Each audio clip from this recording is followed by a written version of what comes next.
भविष्य का समय, जहां अब तक इंसानों ने वैसे तो बहुत तरक्की कर ली थी, वे दूसरे ग्रहों तक रिसर्च के लिए भी जाने लगे, मगर समय बीतने के साथ अब खुद पृथ्वी के ही रिसोर्सेज बहुत कम रह गए। सबसे ज्यादा कमी पानी की थी, जिसके लिए कई सारे देश एक दूसरे से लड़ रहे हैं और अब तो तीसरा वर्ल्ड वॉर तक शुरू होने की कगार पर है। अब ऐसे अनस्टेबल हालातों के बीच हम कुछ एस्ट्रोनॉट्स को पृथ्वी के ऑर्बिट में घूम रहे स्पेस स्टेशन पर देखते हैं, जो कि यहीं रहकर हमारे सोलर सिस्टम के बाकी ग्रहों पर पानी ढूंढ रहे थे, ताकि पृथ्वी पर चल रही पानी की कमी पूरी की जा सके। कि अब अचानक से उन्हें खबर मिलती है कि एक बहुत बड़ी एस्ट्रॉइड बेल्ट उनके ही स्पेस स्टेशन की ओर आ रही है, जो कि अगर उनके स्टेशन से टकराई तो वे सभी मारे जाएंगे। चारों जल्दी से स्टेशन को स्टार्ट करने लगते हैं ताकि वे इस एस्ट्रॉइड बेल्ट के रास्ते से अलग हट सके, लेकिन अब पूरा सिस्टम ही मेल फंक्शन कर रहा था। हर कोई सोचने लगता है कि अब चूंकि सिर्फ 6 ही मिनट में वो एस्ट्रॉइड बेल्ट उनके स्टेशन से टकरा जाएगी, तो उन्हें खुद की सुरक्षा के लिए इमरजेंसी पोर्ट लेकर पृथ्वी पर निकल जाना चाहिए। कि तभी मेन इंजीनियर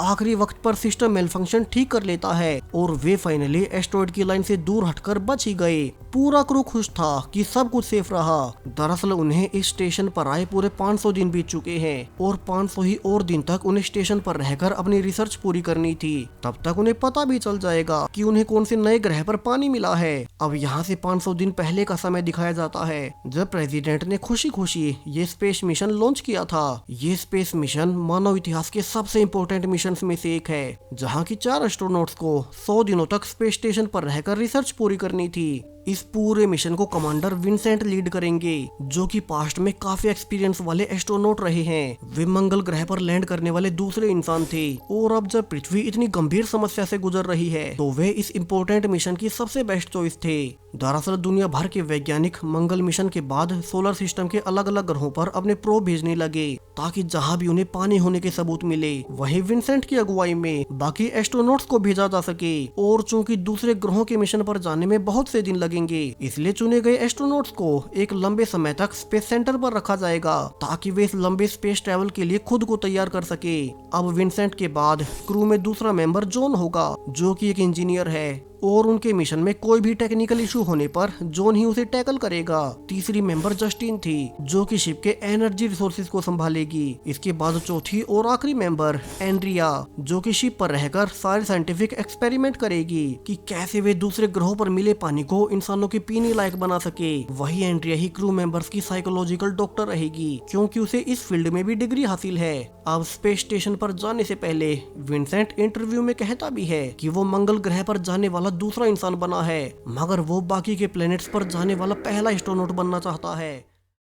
वहीं इतने लंबे सफर के लिए शिप पर सप्लाईज काफी लिमिटेड होंगी, इसलिए एस्ट्रोनॉट्स की संख्या कम से कम रखते हुए सिर्फ इन 4 मेंबर्स को ही मिशन पर जाना होगा। चारों अपनी अपनी फील्ड में सबसे बेस्ट रहे हैं और वे स्पेस में आने वाले खतरों से निपटने के लिए हाईली कैपेबल हैं। अब प्रेजेंट टाइम में इन चारों को स्पेस स्टेशन पर रहते हुए 900 दिन पूरे हो चुके थे, यानी कि अब सिर्फ 100 दिन का ही उनका ये टेस्ट मिशन बचा है। हालांकि पिछले 900 दिन आम दुनिया से अलग रहने के कारण उन्हें अपनी फैमिलीज तो याद आती थी, मगर उन्हें पता था कि आने वाले सुनहरे भविष्य के लिए उन्हें ये तो सहना ही पड़ेगा। कि तभी इंजीनियर जॉन को पृथ्वी के मेन बेस से एक इम्पोर्टेंट मैसेज आता है और जॉन अपने बाकी साथियों को इकट्ठा कर वो मैसेज दिखाने लगता है। दरअसल जो अलग अलग प्रोब्स उन्होंने कई सारे प्लैनेट्स पर भेजे थे, उनमें से एक प्रोब ने जुपिटर ग्रह के मून यूरोपा पर फ्रेश पानी के बहुत बड़े भंडार ढूंढ निकाले थे। इतना ही नहीं, इस पानी को आसानी से इंसानों के लिए प्यूरिफाई किया जा सकेगा। हर कोई खुशी से झूम उठता है। पूरी दुनिया भर में ये खबर आग की तरह फैल चुकी थी। हर ओर से वैज्ञानिक कम्युनिटीज इस डिस्कवरी के बड़े बड़े दावे करने लगती हैं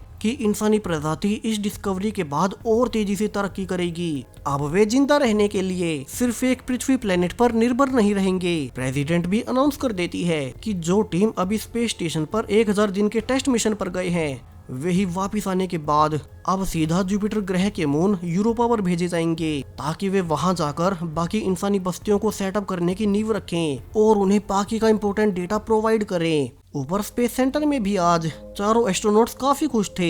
वे पृथ्वी पर आने वाले दिनों में हीरोज बनने वाले थे और इसीलिए आज वे प्रोटोकॉल को तोड़ते हुए सभी ड्रिंक करते हुए इस अच्छी खबर को सेलिब्रेट करने लगते हैं। विंसेंट, जो कि पूरी टीम का लीडर है, वो स्पीच भी देता है कि जब वो मंगल ग्रह के मिशन से वापस आया था तो उसे खुद पर बहुत प्राउड हो रहा था कि उसने कुछ बड़ा किया है और इस बार तो पूरी पृथ्वी पर सिचुएशन बहुत खराब है। सो अगर वे सक्सेसफुली यूरोपा मिशन को पूरा कर लेते हैं तो वे न सिर्फ अपनी फैमिलीज को बल्कि पूरी पृथ्वी को एक तोहफा देंगे। और अब सेलिब्रेट करने के बाद वे एक साथ जुपिटर की ओर देखते हैं, जो कि उनका अगला मिशन होने वाला था। लेकिन अब जब हर कोई इस डिस्कवरी की खुशियां मना ही रहा था कि तभी हर ओर से खबरें आने लगती है कि अचानक से हमारे सूर्य की एक्टिविटीज में कोई हलचल हो रही है और अब आने वाले कई दिनों तक हो सकता है कि खतरनाक सोलर फ्लेयर्स का सबको सामना करना पड़े। हालांकि सभी को लग रहा था कि ये सोलर फ्लेयर्स ज्यादा खतरनाक नहीं होंगी। और अब शिप में भी एक दिन जॉन और जस्टिन एक दूसरे के करीब आने लगते हैं, क्योंकि वे इतने लंबे समय से पृथ्वी पर मौजूद अपने अपने पार्टनर से काफी दूर रहे थे। हालांकि ये करना भी प्रोटोकॉल्स के खिलाफ जाता है। अब अगली मीटिंग पर बुलाए जाने से कैप्टन विंसेंट जान जाता है कि जॉन और जस्टिन एक दूसरे के साथ सो रहे थे और वो जॉन को इसके लिए डांटता भी है। अब जॉन ये प्रॉमिस करते हुए माफी मांगने लगता है कि आगे से वे ऐसा कुछ नहीं करेंगे। वैसे भी उन्होंने एक साथ ड्रिंक करके एक बार प्रोटोकॉल तोड़ दिया था जब उन्हें यूरोपा पर पानी की डिस्कवरी हुई थी। जॉन विंसेंट को समझा ही रहा था कि तभी उन्हें पृथ्वी से बेहद ही हैरान करने वाली खबरें आने लगती है। दरअसल पृथ्वी के कई सारे देशों ने अचानक से ही एक दूसरे पर अटैक कर दिया। दरअसल पृथ्वी पर पानी की कमी को लेकर बहुत से देश एक दूसरे से लड़ रहे थे, मगर यूरोपा पर पानी मिलने की खबर के बाद सबको लगा था कि अब सब कुछ शांत हो जाएगा। लेकिन अब अचानक से कई सारे देशों में एक साथ न्यूक्लियर अटैक्स हो गए और उनमें लाखों लोग मारे गए। बड़े बड़े लीडर समझ नहीं पा रहे थे कि पृथ्वी के हालात अचानक से इतने कैसे बदल गए। अब चारों क्रू मेंबर्स को भी बेस स्टेशन से बताया जाता है कि बाकी सब की तो फैमिली सेफ हैं, बस कैप्टन विंसेंट को छोड़कर। उसके बेटे को काफी गंभीर चोटें आई थी। अब विंसेंट कहता है कि 1000 दिन अब चूंकि पूरे होने को है, सो वे जल्द ही वापिस से पृथ्वी पर जाएंगे। हालांकि जो नई टीम इस स्टेशन पर उन्हें रिप्लेस करने वाली थी, उनका लीडर गैब्रियल, वो भी अटैक्स में मारा गया है। सो हो सकता है कि उनके बाद वाली टीम यहाँ ना आ सके।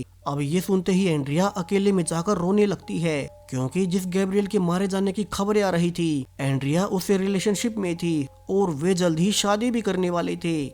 जबकि विंसेंट अब अपने बेटे से वीडियो कॉल पर बात करता है। उसका बेटा रोते हुए बता रहा था कि अब उसके पैर नहीं बचे और वो शायद से अब कभी चल भी नहीं पाएगा। विंसेंट उसे शांत करने की कोशिश करता है कि अब यूरोपा मिशन पर जाने से पहले वो पृथ्वी पर आएगा और तब वे एक साथ मिलकर कुछ वक्त बिताएंगे। कि तभी अचानक से स्पेस सेंटर का कम्युनिकेशन पूरी तरह से पृथ्वी से टूट जाता है।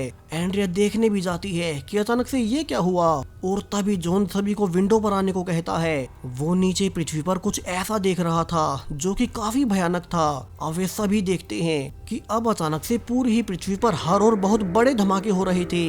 विंसेंट जल्दी से ऑर्डर देकर फिर से बेस कंट्रोल से कांटेक्ट करने की कोशिश करता है, मगर अब तक सब कुछ बंद हो चुका था। सो विंसेंट कहता है कि वे अभी से ओपन सिग्नल भेजे, जो कोई भी और भी स्पेसशिप्स पृथ्वी के बाहर मौजूद हैं, वे उनसे संपर्क करे। किसी न किसी को तो कुछ पता ही होगा कि पृथ्वी पर अचानक ये क्या हो गया। अब जस्टिन अपनी फाइंडिंग बताती है कि उसके डेटा के हिसाब से पृथ्वी पर जितने देशों के पास न्यूक्लियर हथियार स्टोर्ड पड़े थे, वे सब के सब एक साथ ब्लास्ट हो गए, जिसके बाद अब पृथ्वी की 99% आबादी सीधी मारी गई होगी। चारों घबराए हुए ये सब देख ही रहे थे कि उनके पास एक जर्मन स्पेसशिप से रिस्पॉन्स मैसेज आता है कि उन्हें भी नहीं पता कि पृथ्वी पर ये सब क्यों और कैसे हुआ, और अब उनका भी कांटेक्ट अपने बेस से नहीं हो पा रहा है।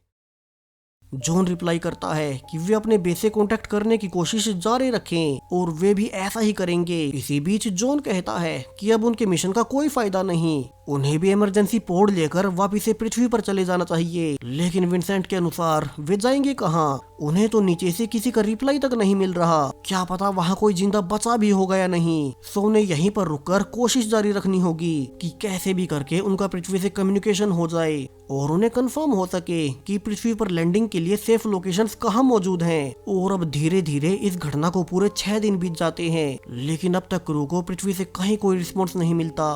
पूरी पृथ्वी अब नीले कलर से बदलते हुए काली पड़ने लगी थी, क्योंकि उन न्यूक्लियर विस्फोटों के बाद धूल के बड़े बड़े गुबार ऑर्बिट में फैल गए। कहीं से कोई लाइट नहीं जल रही थी। विंसेंट और बाकी सब इन 6 दिनों में लगातार कोशिश करने के बावजूद असफल ही रहे, और अब तो वे भी समझ चुके थे कि सब कुछ बर्बाद हो चुका है। मगर ये सब हुआ क्यों? क्योंकि पहले कुछ देश आपस में लड़ रहे थे और अब अचानक से ही सभी देशों के न्यूक्स का एक साथ फट जाना, ये कोई कोइंसिडेंस नहीं हो सकता। इसके अलावा अब तो उनकी फैमिलीज भी मारी गई होंगी। चारों ही मेंबर्स ये जानकर काफी दुखी थे। उन्हें भी समझ नहीं आता कि अब वे आगे क्या करें। और अब कुछ दिन बाद चारों ही मेंबर्स को स्टेशन पर आए हुए पूरे 1000 दिन बीत चुके थे, जहां स्केड्यूल के हिसाब से आज सभी को पृथ्वी पर वापस जाना था। जिसके बाद चारों मेंबर्स कुछ दिन अपनी फैमिलीज के पास बिताकर आगे यूरोपा मिशन के लिए निकलते।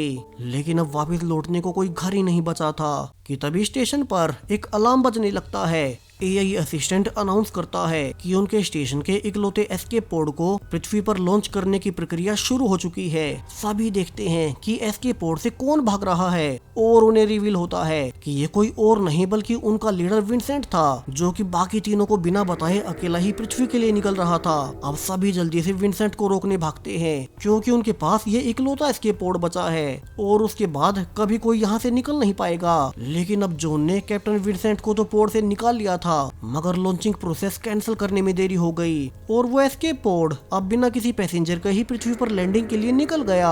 यानी कि अब चारों यहीं फंस चुके थे, वे चाहकर भी यहाँ से कहीं नहीं जा सकते। हर कोई समझ जाता है कि विंसेंट की वजह से वे सब यहीं स्पेस में मारे जाएंगे। अब विंसेंट को जल्दी से बेहोशी वाला इंजेक्शन लगाने के बाद तीनों डिस्कस करते हैं कि उन्हें आगे क्या करना चाहिए। उनके ऑलरेडी 1000 दिन यहीं पूरे हो चुके हैं, यानी कि उनका खाना पानी भी जल्द ही खत्म हो जाएगा। वहीं अब तो एस्केप पोड भी जाता रहा। अब विंसेंट के बाद एंड्रिया क्रू की नई लीडर थी और आने वाले कई दिनों तक किसी को समझ नहीं आता कि वे क्या करें। वही विंसेंट अपने होश संभालने के बाद सबसे माफी मांगता है कि तब वो डर गया था, उसने अपनी फैमिली को खो दिया, इसलिए ही उसने अकेले भागने की कोशिश की थी। जॉन गुस्से में कहता है कि उसकी बेवकूफी की वजह से वे सब यहीं फंस जाएंगे।